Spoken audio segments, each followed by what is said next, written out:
My name is Matthew Leffler. I am a lawyer and the owner of the law firm Armchair Attorney LLC. The purpose of today's video is to educate you about non competition agreements, a flavor of post employment restrictive covenant that you will likely encounter in your time as an employee. And likely, if you ever start your own company, you will be tempted by the beautiful look of the post employment restrictive covenant called a non competition agreement. But before we get into that, let's talk about some high level data. I think it's important for people to know just how pervasive non competition agreements are in the United States. So the numbers are staggering. Over 30 million workers have signed some version of a non competition agreement. As a percentage of the whole, that's like 18% of all workers have signed some version of a non competition agreement. Now, less than 10% of everyone, that's including you, will ever negotiate against a non competition agreement. Finally, between 30 and 40% of all non competition agreements are given to the worker after they have accepted a job with a new company. So we're a minute and a half in, and you've already identified this is probably something you or your friends will have to deal with. My goal during this video is to help you understand what they are and how to negotiate against them. So, first of all, what is a post employment restrictive covenant? Post employment means it's after you are working for that company, maybe after the relationship has ended, you've left for some reason. Restrictive, it takes your freedom and it gives it to the company. You say to the company, here, take this thing. I don't want it anymore. And covenant is a contract. It is a contract where you and your employer make a deal. So, what are the things that matter when it comes to a non competition agreement? Well, the three major factors that we focus on is how long, how wide, and what is the business that you're not allowed to do anymore. So, if you're presented with a non competition agreement, and it might be buried in a non disclosure agreement with a little clause that says non competition, if you see these contracts, the number one thing that you do is say, I need time to review this. At a minimum, you should have an entire weekend to review. Generally speaking, you want to get over a week because you may need to consult with a lawyer or an expert to understand what it is that you're giving away. So, back to this post employment restrictive covenant. You've been presented with it. What do you do? Well, first of all, you can say no. That's the most basic thing you can do with any offer is to say, I would love to work with you, but unfortunately, I will not sign that non competition agreement. You would be amazed how many people don't have to sign it once they say they don't want to. And that's the very first place that you begin. Tell them no. Now, understand in any type of negotiation, you must be prepared to walk away. There will be businesses that you will encounter that will say, unless you sign this document, you will not have a job with us.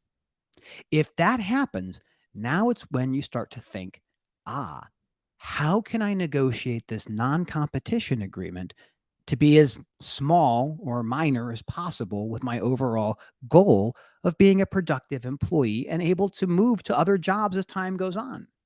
So, the first thing you look to do is limit the time. If they ask for 2 years, tell them 1 month. If they ask for 1 year, tell them 2 weeks. If they don't want to budge, you'll get an understanding of what things you can say yes or no to. Same with geography. Oftentimes, non competition agreements are bound by a city, or maybe a county, or maybe a state, maybe the entire country. Your goal, if you're negotiating these things, is to say, how can I winnow this down? How can I make this expanse of geography more limited? And you can do things as simple as your corporate office or where you're locally based out of. Again, this is one of those things you want to negotiate down. Finally, the business. What is the business you're not going to be able to do? We've seen non competition agreements with sandwich makers at Jimmy John's. So anything can be part of the business that the company is looking to do. What you want to do is limit what business means. So if they are a freight broker, for example, and they might get into software, they might say in their description of the word business, it includes anything that we currently do and anything we're considering doing. This is when you break out your red pen and you cross off the things that you don't like. Let them come back to you with something different. Now, the other thing that's very typical, and you should be aware of this, is what they mean by separate consideration. So these contracts, these post employment restrictive covenants, that includes non competition, non solicit, non disparagement, non disclosure, non ad infinitum, is do you get paid for it? It's a contract. So there is an offer, an acceptance, a performance, and consideration. Consideration is money typically, maybe stock. So if you're given a non-competition agreement, I like to use the number 20,000, maybe 30,000. Figure out a number that you can say, if I sign this, you will give me a lump sum of money. But understand you're giving up a right. So if you're going to give up a right, you should ask for separate consideration. And that is what that means when they say, I want the non competition agreement with separate consideration. So, what we've done so far in the 6 or 7 minutes I've been talking is identify what is a post employment restrictive covenant, a contract after you leave. What is a non competition agreement? A restriction of your ability to earn a living based on what your prior company did. And then the things that you negotiate, the duration, the expanse, and what is the word business actually mean as it relates to this contract. It's important for you to ask for separate consideration if you're presented with this. And finally, you need to ask for time. Oh, you need to ask for time. These contracts are generally enforceable. What that means is that even if it doesn't seem like it's fair, it doesn't mean it doesn't get enforced. I have had plenty of people over the years that are sued by their former employer that lose their new job offers because somebody has said, you signed a document and therefore we are going to make you honor your commitment. Finally, these contracts have a thing called a savings clause. This is a type of contractual provision that tells a judge, if you don't like my contract, that's okay. Remake that contract so that you, the judge, and the state you represent will allow this contract to be enforceable. So if the terms aren't good now and you think you'll get out of it later, you may not. I want to keep this video under 10 minutes, and so we have 2 minutes to spare. A couple of final points to note. Non-competition agreements are not going anywhere. They are pervasive in every single industry all across this country. That is why 30 million people have signed them. I want you, all of you, each and every one of you, to be that 10% that negotiates for these things. It is very, very strange to be in a position where someone offers you something and you want to be agreeable. You want to accept. You need to ask the questions early.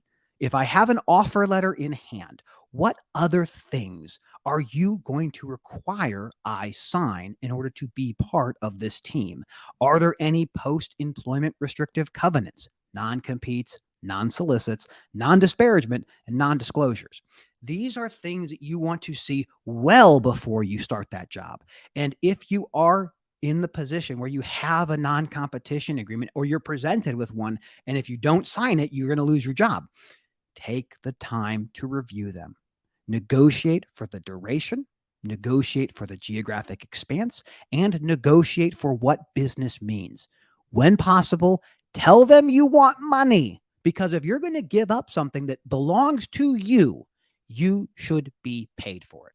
So if you want to learn more about non-competition agreements, you can go to a website called endnoncompetes.com. It has a pretty good overview. You can follow me. My name is Matthew Leffler. Find me on LinkedIn or wherever else you find social media, Twitter or whatever. And hopefully this little video will be helpful for you in understanding how do you navigate contracts that prohibit you doing what you've been trained to do.